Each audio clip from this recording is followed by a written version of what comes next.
Welcome to Both Sides of the Table. I'm Jessica Walther, CEO and co-founder of Itivate. I've spent my career working on both sides of the table, inside large organizations and alongside founders building and growing businesses.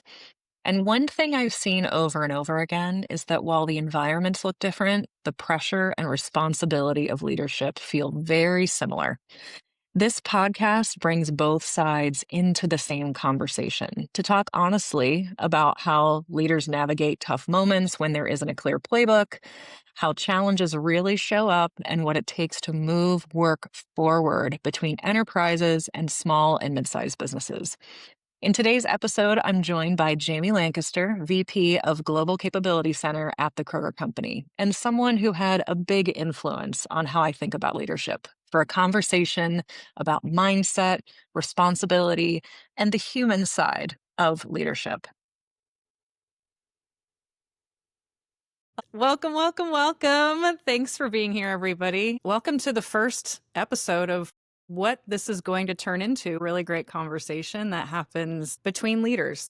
I am so privileged and happy to have one of my favorite people on this inaugural episode where we're going to talk about what it means to slow down and become better leaders. And the reason I wanted to do this podcast is because mindset work is something that every leader has the opportunity to give themselves, whether they're compensating a coach to do it with them or if they're having a mentor of some kind. Everybody has access to what it takes to shift your mind on something and how your brain is thinking about something. Jamie Lancaster is the first person in my professional career that helped me experience that for the first time and to realize that was accessible to me even before I knew it. And once I realized that there were tools like the one we're going to go through available at any moment, it let me coach myself out of some of those times where I felt stuck, where I felt like I needed to keep my mouth shut when I needed to open it more and talk more and just build that confidence game. So recently I reached out to Jamie. We've not worked together formally for a couple years, but it's almost been 10 years, I think, since you shared this tool with me, believe it or not. And so this tool that we're going to go through here in a moment live as equals going through the process of changing our mind on something that we're experiencing in our personal professional life. This tool came out in a setting that I wasn't expecting to see it. And I said, oh my gosh, I've seen this before. And Jamie's the one that brought it to my attention. So I thought, how cool would it be for us to bring that experience here and make it super simple to take yourself through an exercise like this. So without further ado, Jamie Lancaster, one of the best, actually the best leader I've ever worked for, and that's not brown nosing. I will not get a promotion out of this because I don't work for you anymore. No, it's been a number of years. That's right. It definitely has been. Yeah. Thanks for your positive words. Just as much as, you're positive towards me, I can't say I could be more prouder of anyone than you and what you've been able to do with your career and everything since we stopped working together 10 years ago, I guess it was, something like that. And, the fact that we stay connected and still talk about these things is a testament to how coaching and mentorship goes beyond the four walls of wherever you're working. Yeah, I love that. Well, so really we're talking about how do we, as we all want to move forward on something personally or professionally. I've learned this more I would say, in the entrepreneurial space ever since I decided to jump out of the corporate life and the structure that it offers into a free-for-all realm of where anything is possible, and sometimes that's very overwhelming. This is that tool that I keep coming back to. And when we did some prep for this podcast, first of all, it was really cool for me to hear that you still struggle with things because, you're human and that needs to be normalized. And what I realized is that we're kind of navigating a different portion of a similar challenge. And when I kind of really narrow it down, it all comes back to visibility in some way. And the particular thing that I'm going to be working through on this exercise, it's called The Work by Byron Katie.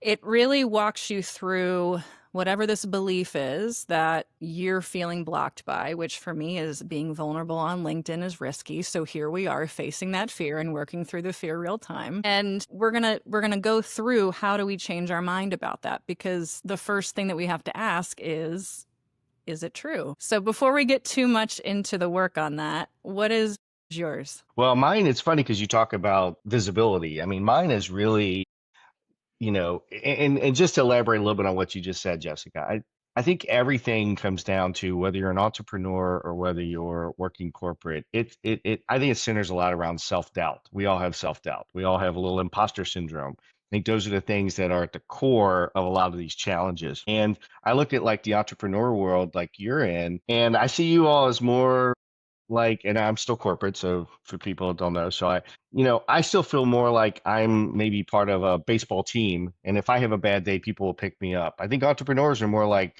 golfers or tennis players. You may have coaching that helps you, but once you're on the course or on the court, you're kind of on your own. So I think self-doubt becomes a bigger problem there because you really don't have the ability to call on others to necessarily help you quite as much. So it's different because there's different support structures. So I think that's why it's really interesting that you bring it up that you were introduced to it in the corporate world, but I think you probably find even more benefit in the entrepreneur world because you're kind of the lone marshal out there who's doesn't necessarily have the backup that we have. So Yeah. I think self-doubt is at the core of it. And like you said, the question that we have in the work from Byron Katie are all about really breaking it down and finding out how much of it is actually just in your mind and is your own, inner voice talking to you. So mine is actually, and this goes to, being in the corporate world, this is a big one, is I kind of feel like, contrary to what you said and the kind words you said, I do feel like in general, I'm often very forgettable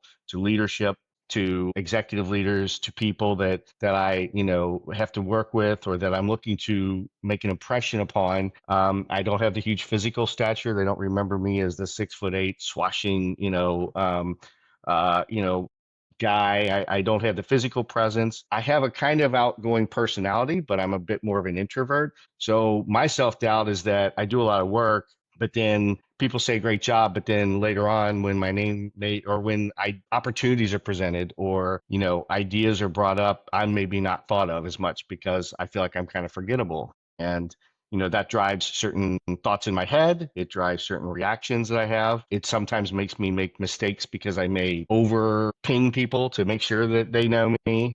But Totally. then it also does, knowing that that's the problem and knowing that that's a challenge, it can drive certain behaviors I have that help me mitigate it, that help me, realize that, that I am more of an impactful person and people do remember those things, but I don't need to feed that need quite as much. But that's mine. And, you know, to your question, is it true? I think that's funny because the first question in the work by Byron Katie is it true? Well, of course you're going to answer yes to that because at this point you do think it's true. Otherwise, you wouldn't even put it on the paper. Right. And then the second question is, can you absolutely know that it's true? Which is literally saying, well, come on. And that's where you have to say, well, no, I can't. And I can't imagine any of these where the first two answers aren't yes, no. Yeah. Right. and and Right. just knowing that makes you realize every time you assume something about someone, how they're treating you or what they think of you or they don't like me or they don't respect me, is it true? Of course it is, because that's what I feel. Is it absolutely true? Well, I don't know. And those two right there make you break it down to go, okay, now let's get to the real thinking, because you really have answered those two questions in the same way that you're going to always answer them when you do this exercise. Just breaks the ice with your own internal voices that you have. Yeah. And your own inner critic. And Hmm. I also think getting on here and talking about this is one of those ways. It's one thing to say all these things in your own head. It's another thing to take a different action as a result of a new belief. And facing and giving yourself an opportunity to provide your brain, the computer that runs so much of what we do every single day, new kinds of evidence that it's not true. And you can Hmm. change that reality for yourself by doing crazy things like being vulnerable on LinkedIn. Hmm. Or getting on LinkedIn and talking about how we sometimes worry about the impressions that we leave and how long Hmm. lasting they are. Yeah. And for me, the third question is, Let's go through the questions here. So the first question is it true? Is it true that being vulnerable on LinkedIn is scary? I almost thought I was going to outsmart the exercise and say, no, it's not. No, even as I'm saying it right now, my brain is like, yes, of course it is. Hmm.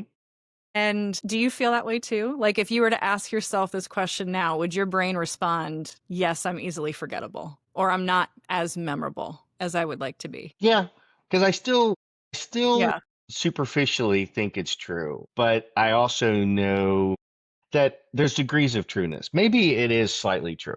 I mean, I'm just telling you right now, if Brad Pitt and I walk in the room together, you're going to forget me. So it's true. But is it really true to the point that it is detrimental to my relationships? Is it really true to the point that it costs me anything? No. So I think it always is true. I think it's always like they say, if you want to tell a lie, you have to have a kernel of truth. And even if you're telling yourself a lie, there's a kernel of truth in there. Hmm. And it is probably true. I know it. I'm of average height and build and look in the corporate world, and just like anything, there's certain you see taller people, different personalities, whatever. I mean, you face it. Obviously, I think women in the workplace face it more than men, but there are things that may make you stand out more just from your appearance and your charisma and your gravitas. And Yeah. maybe I don't have those. I also think that I achieve it more once we talk. And so often, if you're only at the superficial level where it's a party or something, or it's a gathering, people are going to gravitate towards the person that maybe physically looks like someone that's going to have something more, influential. And that's would be my Brad Pitt analogy. So you just start to realize that those are the facts that you're dealing with, but that doesn't mean that they really cost you anything in the grand scheme of things. Right.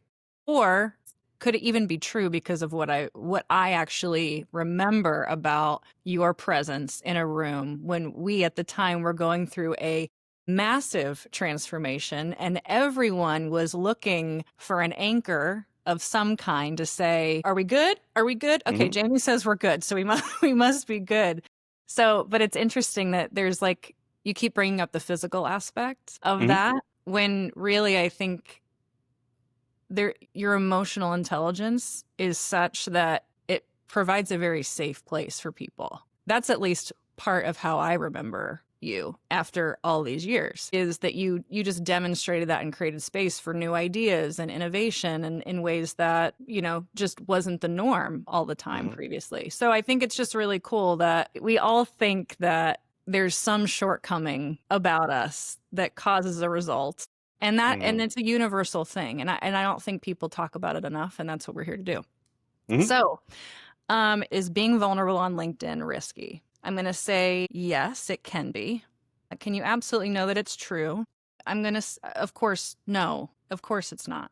There are people who do amazing things all day long on LinkedIn and share wisdom. And this is putting that new belief into practice that we can do that too. But what I really love is the next question. How do you react and what happens when you believe that thought? I could have easily canceled on you today.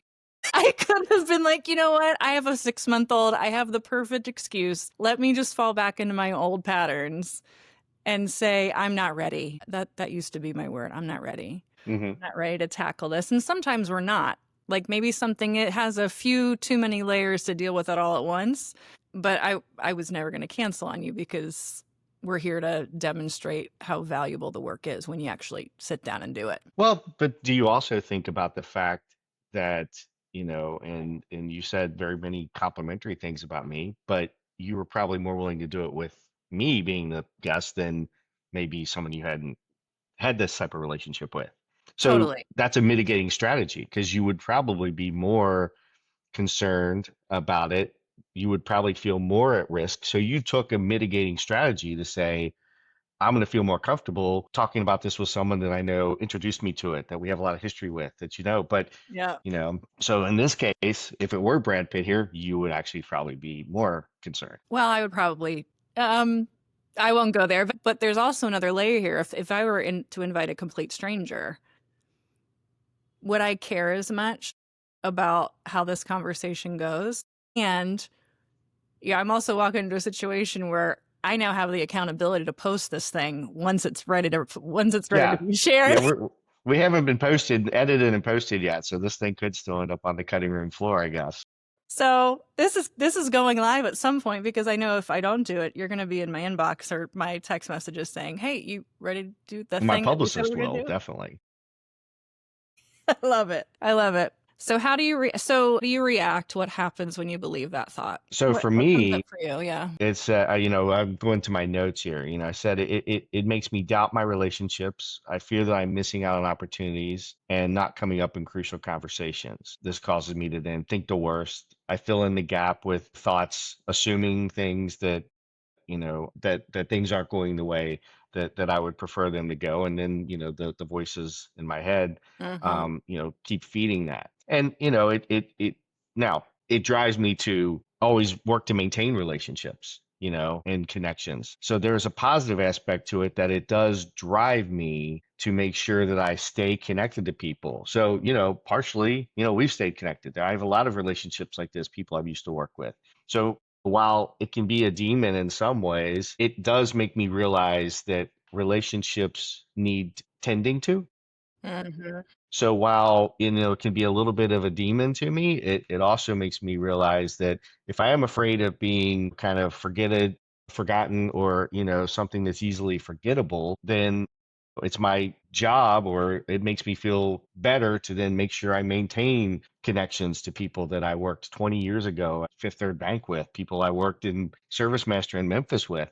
I still have connections to those people. And so while it can also, eat at me, I think it also feeds me. Totally. Yeah. I love that. I like what you were saying about the intentionality of keeping relationships alive. It's not a given. Not every relationship maybe deserves having so much effort put into it, but at what point, and I think this is maybe something that we have in common, at what point does it become performative? Do you ever notice that moment in time where you're going too far with any particular effort because like you're Yeah. I overdoing mean, there's times where you come across as needy. I don't know. it?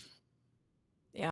And I worry about that with just relationships, work relationships, and I've gotten better at it. But years ago, I was probably it was more of a detriment. It was, the self doubt would creep in, and I would kind of go on more of a, let's connect and make sure that everything's good with people. Now I can kind of keep that down, and I don't, I do, I have another inner voice that says, is this really worth it? And the thing is, like you said, slow down. Mm-hmm. You know, a lot of it, we read a lot of books in my team, and one that we've read is Thinking Slow and Fast. And we talk about, system one and system two brain. Mm-hmm. And I think a lot of these types of things, these self-doubt things, exist in, and I'm going to maybe say it backwards, system one brain, which is your more, you would call it what's your lizard brain. It's just more your fight or flight. It's your and so when self-doubt creeps in, that says react. And oh my gosh, I'm maybe missing an opportunity, and I'm not hearing back on this thing that I really was expecting sooner. And so the doubt creeps in. But then you have to let system two go in and go, you don't know that's happening. Don't overreact. Don't ping that person, or don't reach out. Give it a little more time, or figure a better way. And that's better. Yeah. That's much better. But I do think it's that kind of lizard brain thing. And to you, your fear of being vulnerable on LinkedIn, um, it's scary in some ways, but there's so much upside. And Mm-hmm. there's so much exposure that you're going to get from people for being vulnerable and for talking about this and introducing them to great things like, the work by Byron Katie, that the upside definitely outshines the downside. But I think your system one brain just worries about the worst case scenario, that you're going to put Totally. this out there and have massive negative reaction or something, which there's no chance of happening. I mean, there Right. really isn't rationally. But I think that's it's that go slow to go fast. Mm-hmm. My team, we also talk a lot about, is it slow is smooth and smooth is fast. Oh yeah, for And, sure. we pull out all the different old Navy SEAL One-liners. sayings. Yeah. Yeah. So, but those are all true. And things like this that make you sit down and reflect, I think are always beneficial. Yeah. Well, and any time that my brain gets into I mean, I use the term scarcity when it gets into that fear or scarce mode. My counterbalance to that is just go try it. see what happens. And then it's trusting myself enough to know that even as my brain likes to make me think in this way sometimes, even I can't screw something up when the intention is pure and well grounded and it's not self-serving. There's a service aspect to it. How wrong can it actually go? And then that's the internal conversation. You said the voices in your head. It's the inner dialogue that you basically are having a negotiation with yourself, right brain, left brain. And then you have to make a decision and act and not just stay in this indecision and not do anything. What do you think also about I mean, because I feel it, you talked about, you were talking about, my item for the discussion about being forgettable. I mean, that causes me to sometimes have jealousy to people that just have that personality, that, the person that walks in the room and they talk about for hours afterwards, or has the charisma and the gravitas. And for you, I think one that's interesting would be, because I see it, there's people that will just do anything. And they almost, the ones that believe there's no such thing as bad press. And I mean, you see this with celebrities, you Yeah. see it with politicians, and they will just do anything. And even if the entire world dislikes it, they somehow feed on that and garner more success. And you think about it and you think they don't have any fear of being vulnerable. They don't have any fear of going out on LinkedIn and even larger platforms than what we're going to be on. Yeah. You get a little jealous because you're like, I wish I could be that. Yeah. Who did I hear? I think it was Sarah Blakely who gave us a talk on this, of how and for those of you who don't know who Sarah Blakely is, she is an incredibly successful female entrepreneur in the billions and highly advocates for growth mindsets and equal access, closing the wealth gap, things like that. But she talked about how everybody thinks that she doesn't have her own dialogue on things like this, but she does. And then she acts from a place of believing that all is well. And there's such a difference between taking action on what you're training your brain to believe is true versus being performative. And to your point, I've dabbled in both. When I started learning about marketing and social media marketing, I was told to be very performative and do crazy things. And I had to ask myself, am I scared to do those things, or would I be doing those things and as a result be out of integrity with who I am? If I were to go out and do like a TikTok dance, first of all, am I checking a social media box to get attention by the algorithm, or am I fulfilling my purpose? And again, an internal negotiation of understanding that and getting clear on what I'm here to do and then take the appropriate action. But you're right. There are some people who can just reframe any experience and say the press was great. We got the result we wanted. I mean, I think we have a lot of examples where the result backfired on some of those things. That comes up a lot in entrepreneurial circles that I'm a part of. Mm-hmm. Where some people talk about chasing social media trends and if that's in alignment with who they are or not. And then there are people who just don't, like, they're cool with it. They're cool just trying the thing and seeing how it turns out. And I'm borrowing that energy all the time from the people that, are willing to just go out there and maybe look silly. And you got to be true to yourself. Yeah. And, I think as long as you find what your healthy exposure of it is, but every time you do this, you take yourself a little farther into that zone, that discomfort zone, if you will, and then you can go further. Some people just, I think, have the gift to basically blow all the way to the other end of the spectrum, but that doesn't make them any better than you. It's just something you can be a little bit envious of, but there's probably inner demons that they have that they're jealous of you for being confident Yeah. in areas where they're not. So we Yeah. each have our own. The other thing that I've become a lot more aware of is that when I see someone doing something where there's jealousy or some sort of emotion that I would rather not be having, I use it as a tool to reflect back to myself what my experience is and what my beliefs are. So if I'm looking at someone and I feel jealous, what is that saying about how my mind is operating and perceiving that person? And I'm like, we got to work on that. That little, the voice that's a little bit more of a monster than a strategic self-negotiator can sometimes come out. And I think we have to accept that we all have that aspect to ourselves. Well, you mentioned the scarcity mindset before. And Yeah. I mentioned it. I think everything we're talking about here is around self-doubt. And I think the scarcity mindset is also there. I think we all have that to some extent. And anyone else's success then means there's less success out there in the world for me to get. And Yeah. again, I think that's the lizard brain. It thinks that. It thinks there's only so much water in the little pond that we're here with the woolly mammoths. That's where it all comes from is, there's only so much game for us to eat because it's all our caveman instincts. Right. And that's the scarcity mindset. And in the world today, there's 8 billion people in the world, and there's no scarcity of anything. Even if there are constrained resources. The globe only has so much, but really at our individual level, there is no scarcity of anything in opportunities that you could have. So if you start thinking about it that way, then seeing someone else's success, you start to realize, what can I learn from it rather than be envious of it? But, that's that first instinct. That first thing that pops into your head is probably going to be, why not me? Or what does that Yeah. mean for me? Does that mean there's less for me? Things like that, which feeds into, my own, discussion here. Yeah. Self-doubt, scarcity mindset. The more you can overcome those, I think the more of these things you conquer. Totally. Well, one thing that I want to point out, no question, we are sitting here.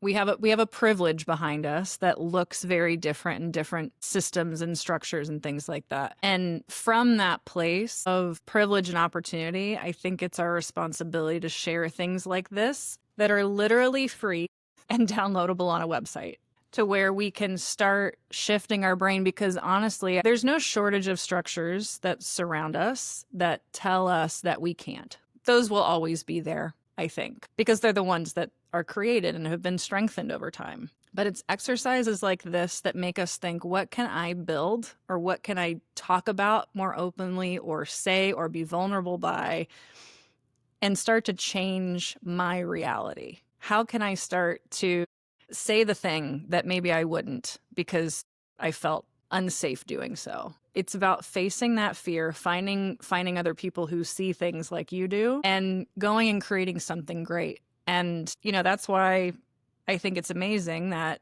this particular exercise anybody can do. And it's just a practice, and it's building a muscle. So cool. What's the next one? Who would The I next be without the thought? Well, we would be doing things like this. Yeah, I think we've kind of already jumped ahead a little bit to this one. Yeah. Mine to me was, someone more at peace with themselves, Yeah.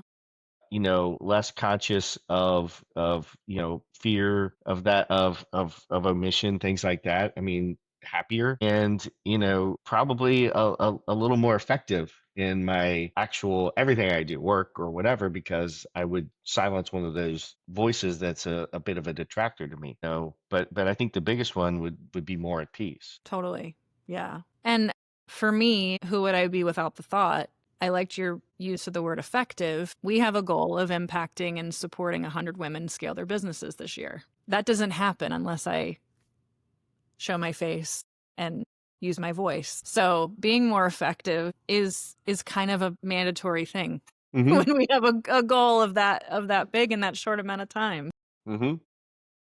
So, and in time, that will become easier and easier. And by us doing this, we're opening the door for someone else to do this and have a transparent conversation and get in touch with their own demons and not let it hold them back. And it didn't cost a thing. And before we go on to the last question, one thing I thought of as you were talking is, what we're doing here is passing this on to other people. This was passed on to me by a coach that I had 12 or 13 years ago. And I did the exercise, and at the time I had certain things in the point of my career where I was that this really helped me with. And she saw the doubt that I had in certain circles, and she said, "This is a great exercise." I saw that same thing with you in a situation and gave you this exercise. I can tell you every time I've passed this on, because there have been people other than you, I have this in my cloud, and that's impressive now, but 13 years ago I had this in my cloud, so Yeah.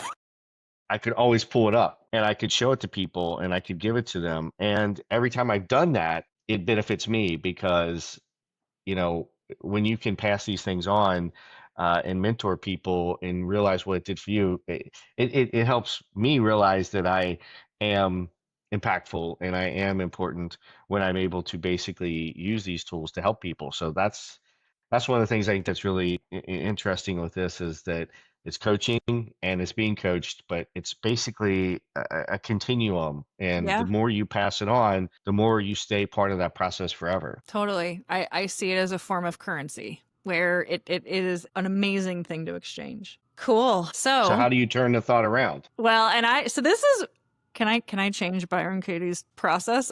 Maybe I Sure. can. We're like, we can innovate on it a little bit, Hmm. because I was more, what action are you going to take? I'm an action person and I'm also process minded, so I like to see things move forward. What do you think about that? That's fine. I mean, because the Let's last honor question for Byron those Katie. doing it is turn the thought around. And I'll be honest, turning the thought around is actually one of the simpler ones because it's like, well, people don't like me. Well, then I'm going to assume people like me. I mean, it's not that complicated of a part of it. But to your point, the last step could be, what are you going to do as a result? Mm, We recently read as a group the Let Them um, hmm, by Mel Robbins. It's a great book. cool. And it's similar to this too, in that its message is when you're struggling with something like this, just let it happen. Just let it. You feel like someone omitted you from something or you missed out on something, your neighbors had a party and they didn't invite you or something, just let it happen. Yeah, The point of it though is then after you do that, then let yourself. What are you going to let yourself do in a response? Because maybe they didn't invite you because you haven't fostered good relationships with them. You haven't